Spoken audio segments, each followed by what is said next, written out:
శ్రీ మహాగణాధిపతయే నమః, శ్రీమాత్రే నమః. మాచిరాజు భక్తి ప్రేక్షకులందరికీ నమస్కారం. ఆగస్టు 11వ తేదీ నుంచి ఆగస్టు 20వ తేదీ వరకు 10 రోజుల పాటు ద్వాదశ రాశుల వాళ్ళకి రాశి ఫలితాలు ఎలా ఉంటాయో, ఈ 10 రోజుల్లో ఏ గ్రహాలు అనుకూలంగా ఉన్నాయో, ఏ గ్రహాలు వ్యతిరేకంగా ఉన్నాయో, అనుకూలించే గ్రహాలు ఇంకా అద్భుతంగా అనుకూలించడానికి, వ్యతిరేకించే గ్రహాల వ్యతిరేకత తగ్గింపజేసుకోవటానికి ద్వాదశ రాశుల వాళ్ళు ఎలాంటి ప్రత్యేకమైన పరిహారాలు చేసుకోవాలో, ఏ దేవీ దేవతల ఆలయ దర్శనం చేసుకోవాలో, ఏ మంత్రాలు చదువుకోవాలో, ఏ పరిహారాలు చేసుకోవాలో, ద్వాదశ రాశుల వాళ్ళకి ఈ 10 రోజుల్లో రాశి ఫలితాలు ఏ విధంగా ఉండబోతున్నాయో ఈ వీడియోలో మనం తెలుసుకుందాం. తదుపరి సింహరాశి. సింహరాశి వాళ్ళకి ఆగస్టు 11వ తేదీ నుంచి ఆగస్టు 20వ తేదీ వరకు 10 రోజుల్లో రాశి ఫలితాలు పరిశీలిస్తే ప్రధానంగా 10 రోజుల ఫలితాలు చూసుకునేటప్పుడు మనం తీసుకోవాల్సిన 4 గ్రహాలు రవి, బుధుడు, కుజుడు, శుక్రుడు. ఈ 4 గ్రహాల్లో సూర్యుడు సింహరాశి వాళ్ళకి 12, 1 స్థానాల్లో సంచారం చేస్తున్నాడు. మొదటి 6 రోజులు 12వ స్థానంలో ఉంటాడు, తర్వాత 4 రోజులు 1వ స్థానంలో ఉంటాడు. 12వ స్థానంలో ఉన్నప్పుడు ఆఫీస్ పాలిటిక్స్ ఎక్కువ ఉంటాయి. అంటే మొదటి 6 రోజుల్లో కూడా ఆఫీసులో మీకు వెన్నుపోటు పొడిచే వాళ్ళు ఎక్కువ ఉంటారు, జాగ్రత్తగా ఉండాలి. 11, 12, 13, 14, 15, 16 ఈ డేట్స్ లో మాత్రం మీరు ఎంత కష్టపడి ఆఫీసులో వర్క్ చేసినా మిమ్మల్ని వెనక్కి లాగే వాళ్ళు ఉంటారు, మీ వెనకే గోతులు దవ్వుతారు, మీకు పేరు రాకుండా చేస్తారు. అలాంటి వాళ్ళ విషయంలో జాగ్రత్తగా ఉండండి. తర్వాత 4 రోజులు 1వ స్థానంలో ఉన్నప్పుడు హెల్త్ ఇష్యూస్ వచ్చే అవకాశం ఉంది. కాబట్టి టైంకి తినటం, టైంకి నిద్రపోవటం చేయాలి. ఎందుకంటే 17, 18, 19, 20 ఈ 4 డేట్స్ లో కూడా హెల్త్ ఇష్యూస్ వెంటాడే అవకాశాలు ఉన్నాయి. కంటికి సంబంధించి కానీ, గుండెకి సంబంధించి కానీ, లేదా ఏదో ఒక హెల్త్ ఇష్యూస్ వెంటాడతాయి. హెల్త్ విషయంలో కేర్ఫుల్ గా ఉండాలి. మొదటి 6 రోజుల్లోనేమో ఆఫీస్ పాలిటిక్స్ విషయంలో కేర్ఫుల్ గా ఉండాలి. తర్వాత 4 రోజులేమో హెల్త్ ఆస్పెక్ట్ లో కేర్ఫుల్ గా ఉండాలి. సూర్యుడు మొత్తం 10 డేస్ కూడా ఫేవరబుల్ లేడు. కాబట్టి సూర్యుడి బలం పెరగాలంటే ఆదిత్య హృదయం చదువుకోవటం కానీ, వినటం కానీ చేయండి. అలాగే ప్రతిరోజు కూడా సూర్యుడికి సంబంధించినటువంటి ఓం సవిత్రే నమః మంత్రం 12 సార్లు చదువుకోండి. ఒకసారి గోధుమలు పంతులు గారికి దానం ఇవ్వండి, లేదా నానబెట్టిన గోధుమలు బెల్లంతో కలిపి ఆవుకు పెట్టండి. ఇవి చేసుకుంటే గనక సూర్యుడి బలం పెరుగుతుంది. సూర్యుడికి అధిష్టాన దైవం విష్ణుమూర్తి కాబట్టి విష్ణు సంబంధమైన టెంపుల్కి వెళ్ళి దర్శనం చేసుకోండి. వీటిల్లో ఏది చేసినా కూడా సూర్యుడి బలం పెరుగుతుంది. అప్పుడు అనుకూల ఫలితాలు వస్తాయి. అలాగే సింహరాశి వాళ్ళకి 10 రోజుల్లో బుధుడు 12వ స్థానంలో, వ్యయ స్థానంలో ఉన్నాడు. అంటే విద్యార్థులు ఎంత హార్డ్ వర్క్ చేసినా కావాల్సిన ర్యాంకు రాదు, కొంచెం ఇబ్బందికర ర్యాంక్ వస్తుంది. నిరుద్యోగులు ఎంత బాగా ప్రిపేర్ అయ్యి ఇంటర్వ్యూలు అటెండ్ అయినా, అన్ని రౌండ్స్ క్లియర్ చేసినా వాళ్ళు అనుకున్న ప్యాకేజీలో జాబ్ రాదు, కొంచెం తక్కువ ప్యాకేజీలో వస్తుంది. బిజినెస్ పీపుల్ ఎంత బాగా బిజినెస్ చేసినా వాళ్ళు అనుకున్న లాభాలు రావు, తక్కువ లాభాలు వస్తాయి. ఎందుకంటే బుధుడు వ్యయస్థానం 12th హౌస్ లో ఉన్నాడు. విద్యార్థులకి, నిరుద్యోగులకి, వ్యాపారస్తులకి ఊహించిన దానికంటే ఫలితం కొంచెం తక్కువగా వస్తుంది. అలా జరగకుండా ఉండాలంటే గణపతి ఆలయ దర్శనం చేసుకోవాలి. సంకటనాశక గణేష స్తోత్రం చదవటం కానీ, వినటం కానీ చేయాలి. టెంపుల్లో గరికపోచలతో, ఎర్రపూలతో అర్చన చేయించుకోవచ్చు, లేదా మీ ఇంట్లో అయినా సరే గరిక, ఎర్రపూలతో గణపతిని పూజించుకోండి. వక్రతుండాయ హుం అనే మంత్రం 21 సార్లు చదువుకోండి. అలాగే ఒకసారి పెసల పంతులు గారికి దానం ఇవ్వటం కానీ, నానబెట్టిన పెసలు ఆవుకు పెట్టడం కానీ చేయండి. వీటిల్లో ఏది చేసినా కూడా బుధుడి బలం పెరుగుతుంది. అప్పుడు సింహరాశి వాళ్ళకి అనుకూల ఫలితాలు విద్యార్థులకి, నిరుద్యోగులకి, వ్యాపారస్తులకు వస్తాయి. అలాగే కుజుడు సింహరాశి వాళ్ళకి 11వ స్థానంలో ఉన్నాడు. అంటే అద్భుతంగా ఫేవరబుల్ గా ఉన్నాడు.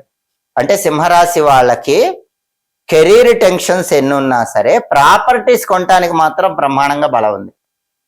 చాలా తక్కువ రేటుకే బ్రహ్మాండమైన ప్రాపర్టీ కొనుక్కునే యోగం ఉంది. అలాగే ప్రాపర్టీ సేల్ చేయాలన్నా కూడా ఉన్న ప్రాపర్టీ మంచి రేటుకి సేల్ చేసే అవకాశం ఉంది. రియల్ ఎస్టేట్ లో మంచి లాభాలు వచ్చేది ఉంది. అప్పులు క్లియర్ చేయగలుగుతారు. బ్యాంక్ లోన్ కావాలంటే శాంక్షన్ అవుతుంది. బ్రదర్స్ సపోర్ట్ బాగుంటుంది. దానివల్ల మంచి టాప్ పొజిషన్ కి ఎదగగలుగుతారు. అంటే కుజుడు మాత్రం సింహరాశి వాళ్ళకి 10 రోజులు ఫేవరబుల్ గా ఉన్నాడు.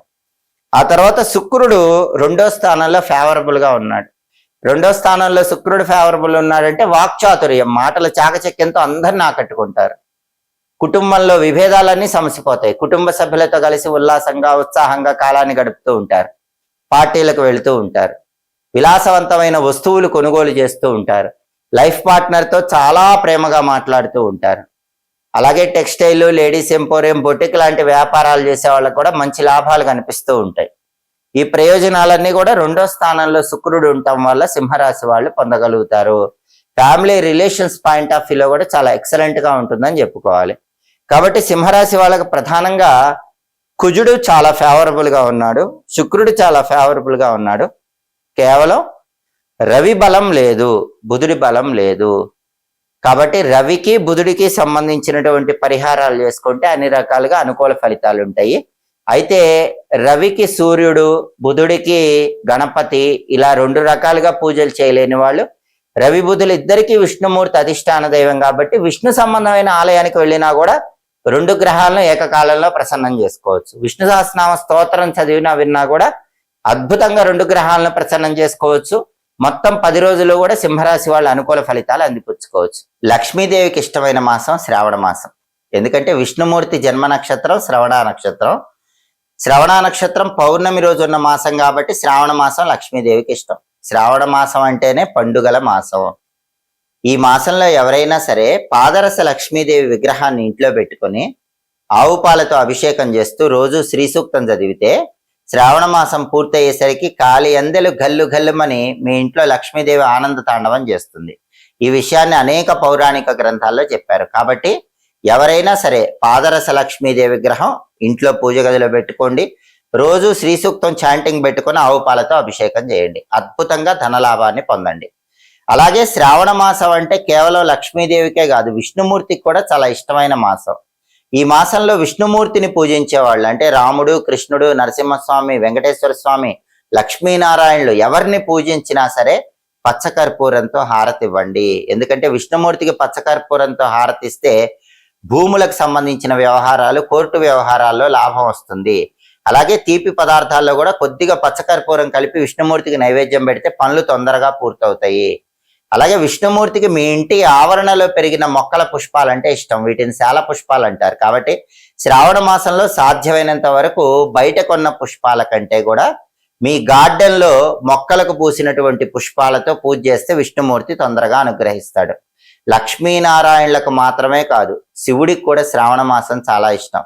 స్వయంగా శివుడు బ్రహ్మమానస పుత్రుడైన సనత్కుమారుల వారితో నాకు శ్రావణ మాసం అంటే 12 నెలల్లో చాలా ఇష్టం అని చెప్పాడు. అందుకే ఈ మాసంలో శివ పూజ చేసే వాళ్ళు ఎవరైనా సరే ఓం భవాయ జలమూర్తయే నమః ఈ మంత్రం చదువుకుంటూ రుద్రాభిషేకం చేయండి. స్ఫటిక శివలింగం కానీ పాదరస శివలింగం కానీ మీ ఇంట్లో ఏదున్నా సరే, నర్మదా బాణలింగం ఉన్నా, ఏ లోహంతో తయారు చేసిన శివలింగం ఉన్నా ఓం భవాయ జలమూర్తయే నమః మంత్రం చదువుకుంటూ శివుడికి అభిషేకం చేస్తే శివానుగ్రహం చాలా తొందరగా కలుగుతుంది. అలాగే శ్రావణ మాసంలో సర్పారాధనకు విశేషమైన ప్రాధాన్యత ఉంది. ఎందుకంటే నాగ చతుర్థి, నాగ పంచమి అనే పేర్లతో సర్పాలను పూజిస్తాం. సర్పాలను పూజిస్తే కాలసర్ప దోషాలు, రాహుకేతు దోషాల నుంచి తొందరగా బయటపడచ్చు. సర్ప పూజలు శ్రావణ మాసంలో పుట్టల దగ్గరకు వెళ్ళి, జంటనాగుల దగ్గరకు వెళ్ళి చేయలేని వాళ్ళు ఏం చేయాలంటే ఈ శ్రావణ మాసంలో శుక్లపక్ష చతుర్థి గాని పంచమి గాని అంటే నాగ చతుర్థి, నాగ పంచమి రోజుల్లో అనంత, వాసుకి, ఆదిశేష, పద్మనాభ, కంబళ, శంఖపాల, ధార్తరాష్ట్ర, తక్షక, కాళీయ అనే 9 నాగదేవతల పేర్లు చెప్పుకోండి. అసలు ఈ శ్రావణ మాసంలో రోజు కూడా ఈ 9 నాగదేవతల పేర్లు చెప్పుకున్నా కూడా జాతకంలో ఉన్న సర్పదోషాల నుంచి చాలా సులభంగా బయటపడచ్చు, అనుకూల ఫలితాలు వస్తాయి. అలాగే శ్రావణ మాసానికి ఉన్నటువంటి ఇంకొక అద్భుతమైనటువంటి ప్రత్యేకత ఏంటంటే శ్రావణ మాసంలో పౌర్ణమి తిథి హయగ్రీవ జయంతి. ఆ రోజు ఎవరైనా సరే హయగ్రీవుడి చిత్రపటానికి తెల్లటి పుష్పాలతో పూజ చేస్తే తొందరగా హయగ్రీవుడి అనుగ్రహం కలిగి జ్ఞాన ప్రాప్తి చేకూరుతుంది. ఆ రోజు ఎవరైనా సరే ఒక అద్భుతమైన మంత్రం చదవండి. శ్రావణ పౌర్ణమి రోజు హయగ్రీవుడికి సంబంధించిన ఒక శక్తివంతమైన మంత్రం ఉంది. ఆ మంత్రం ఏంటంటే శ్రీ భగవతే ధర్మాయ ఆత్మ విశోధనాయ నమః. ఇది శ్రావణ పౌర్ణమి రోజు వీలైనన్ని సార్లు చదవండి. హయగ్రీవుడి అనుగ్రహం వల్ల సంపదలు వస్తాయి, విద్యాభివృద్ధి చేకూరుతుంది. ఆకస్మిక ధనప్రాప్తి లభించాలంటే శ్రావణ పౌర్ణమి రోజు హయగ్రీవుడి ఫోటోకి యాలకుల దండను సమర్పించండి. యాలకులు కొన్ని దండలాగా చేసి ఆ యాలకుల దండ సమర్పించండి. శ్రావణ మాసంలో ఎవరైనా సరే లక్ష్మీ కటాక్షం కలగాలంటే కొన్ని నియమాలు పాటించాలి. తొలి సంధ్యలో, మలి సంధ్యలో నిద్రపోకూడదు. శ్రావణ మాసంలో సూర్యోదయ, సూర్యాస్తమయాల్లో నిద్రపోకండి. అలాగే శ్రావణ మాసంలో మీ ఇంట్లో పళ్ళు ఎట్టి పరిస్థితుల్లో కుళ్ళిపోకుండా చూసుకోండి. ఏ ఇంట్లో అయితే పళ్ళు కుళ్ళిపోతాయో ఆ ఇంట్లో లక్ష్మీదేవి నిలబడదు. అలాగే రాత్రిపూట సింకు శుభ్రంగా ఉండేలా చూసుకోండి. ఎందుకంటే ఎంగిలి గిన్నెలు ఎంగిలి పళ్ళాలు సింకులో ఉంటే లక్ష్మీ కటాక్షం తగ్గిపోతుంది. శ్రావణ మాసంలో మాత్రం ఇలా జరగకుండా జాగ్రత్త పడండి. శ్రావణ మాసంలో స్త్రీలు ఎట్టి పరిస్థితుల్లో జుట్టు విరబోసుకొని తిరగకండి. మామూలుగా కూడా స్త్రీలు జుట్టు విరబోసుకోకూడదు. శ్రావణ మాసంలో మాత్రం ఎట్టి పరిస్థితుల్లో జుట్టు విరబోసుకొని తిరగకూడదు. అలా తిరిగితే లక్ష్మీ కటాక్షం తగ్గిపోతుంది. శ్రావణ మాసంలో ముత్తైదువులకు తాంబూల దానం ఇస్తే కూడా విశేషమైన శుభ ఫలితాలు కలుగుతాయి. కలియుగ ప్రత్యక్ష దైవమైన వెంకటేశ్వర స్వామికి చాలా ఇష్టమైన మాసం శ్రావణ మాసం. అందుకే వెంకటేశ్వర పిండి దీపాలు వెలిగించుకుంటే మంచిది. బియ్య పిండి, బెల్లం తురుము, ఆవు పాలు వీటన్నిటితో చలిమిడి దీపాలు, పిండి దీపాలని ఆడవాళ్ళు తయారు చేసి వెలిగిస్తూ ఉంటారు. ఆ పిండి దీపాలు శ్రావణ శనివారం రోజు పూజ గదిలో వెలిగించుకుంటే వివాహ సమస్యలు, ఉద్యోగ సమస్యలు, ధన సమస్యలు అన్నీ తొలగిపోతాయి. కాబట్టి శ్రావణ శనివారాలు వెంకటేశ్వర పిండి దీపాలు వెలిగించుకోండి. 7 శనివారాల వ్రతం చేయాలనుకునే వాళ్ళు శ్రావణ మాసంలో వచ్చే మొదటి శనివారం నుంచి ప్రారంభించి 7 శనివారాల వ్రతం చేసుకోండి. అద్భుతమైన ఫలితాలు వస్తాయి. అలాగే షోడశ సోమవార వ్రతం అని కూడా ఉంది. 16 సోమవారాల వ్రతం, శివుడిని ప్రత్యేకంగా పూజించే వ్రతం. ఆ 16 సోమవారాల వ్రతం కూడా శ్రావణ మాసంలో వచ్చే మొదటి సోమవారం నుంచి ప్రారంభిస్తే అద్భుతంగా శివానుగ్రహం కలుగుతుంది. కాబట్టి పర్వదినాల సమాహారమే శ్రావణ మాసము. శ్రావణ మాసాన్ని సద్వినియోగం చేసుకోండి. స్త్రీలను గౌరవించండి. ఆడవాళ్ళు ఇంట్లో ఏడిస్తే లక్ష్మీదేవి అనుగ్రహం ఉండదు. స్త్రీ ఏ ఇంట్లో అయితే కన్నీరు పెడుతుందో ఆ ఇంట్లో లక్ష్మి నిలబడదు. కాబట్టి శ్రావణ మాసంలో సాధ్యమైనంత వరకు ఆడవాళ్ళ కంటి నుంచి కన్నీటి బొట్లు రాకుండా చూసుకోండి. ఆడవాళ్ళు నవ్వుతూ ఉండేలా చూసుకోండి. అప్పుడు ఆ ఇంట్లో అష్టలక్ష్ముల ఆనంద తాండవం జరుగుతుంది.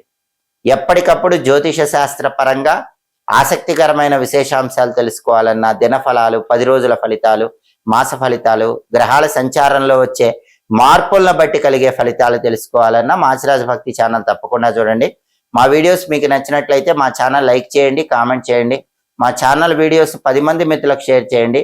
మా ఛానల్ సబ్స్క్రైబ్ చేసుకోండి. పక్కనున్న బెల్ సింబల్ నొక్కటం మాత్రం మర్చిపోకండి. సర్వే జనాః సుఖినో భవంతు. స్వస్తి.